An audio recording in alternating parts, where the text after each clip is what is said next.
Welcome back to Excel Tech. In this video, we are going to see how to use goal seek features in Excel. So the goal seek is really interesting feature in Excel. So usually we will give an input and to get the output or result. Here we know the result or target. In order to achieve the target value, how much input you need to give, that Excel will tell you. For that, we are using a goal seeking feature. So let's move on to this video and we'll see how to use this goal seek feature in Excel. I have mentioned star is the input and total sales is my output.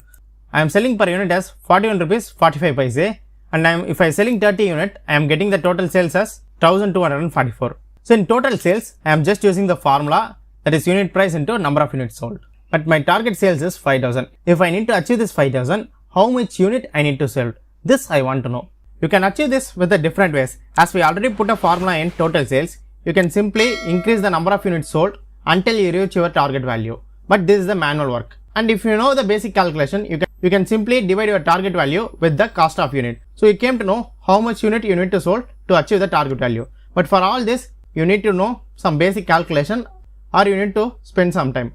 But in Excel, goal seek feature can do all this for us. Go to data tab, click what if analysis. Under what if analysis, click the goal seek. So the moment you click goal seek, you can able to see the small goal seek menu. First is the set cell. The set value is your target or your goal. The cell is total sales. The set cell value should be always in formula. If you are using the non-formulated cell, it won't work. And to value. So what value you want to achieve? Now we have the total sales value is 2902 for 70 units. So I want to achieve this as a 5000. That is my goal. So how you want to achieve this? I want to achieve by increasing the number of units sold. So just select the number of units sold and click OK.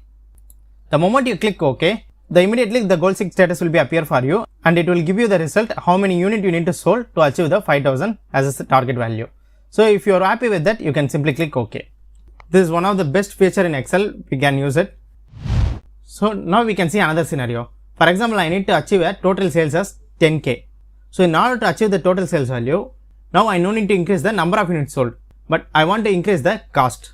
By increasing cost, I need to achieve the 10k as a total sales value. So let's move on and use the what if analysis. So go from the data tab, select the what if analysis, goal seek. Here set cell is the same, our total sales, and now we need to achieve the 10k. 10k is our target value. And by changing cell is, here we need to increase the cost. So I am just selecting the cell where I have the cost and click OK. The moment I click OK, again I will get the goal seek status. So if I sell per unit as 82.90 for 121 unit, I will be achieving the 10,000 as a target value. But now I think the cost unit is really high. I don't want to do that. So simply click cancel. It will revise the value. If you want to see more videos about this goal seeking, please comment below. If you like this video, please hit the like button. Subscribe to our channel for more videos. We'll see you in another Excel video. Until then, bye from Aravind.